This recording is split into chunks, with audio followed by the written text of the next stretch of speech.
अंजली भारती यांनी केलेल्या वक्तव्याची चित्रफीत माध्यमांमधून समोर आलेली आहे। अमृता फडणवीस यांच्यावर केलेल्या आक्षेपार्ह वक्तव्याचा मी जाहीर निषेध करते। कोणत्याही व्यक्तीला काम करत असताना त्याला दिलेला संविधानाचा अधिकार आणि त्यातून त्याला मिळालेला जगण्याचा अधिकार प्रत्येकजण आपापल्या पद्धतीने जगत असतो, पण त्याच्यासाठी टीका करणं आणि ती अतिशय खालच्या पातळीला जाऊन टीका करणं हे अत्यंत चुकीचे आहे।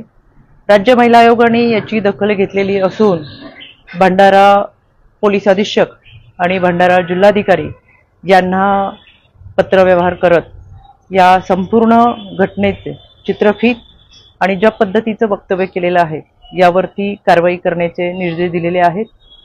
व्यक्ती स्वातंत्र्याचा चुकीचा अर्थ काढून टीका करत असताना ज्या पद्धतीने आक्षेपार्ह विधान केलेलं आहे तर कायद्याच्या चौकटीतून निश्चितपणाने कारवाई केली जाईल।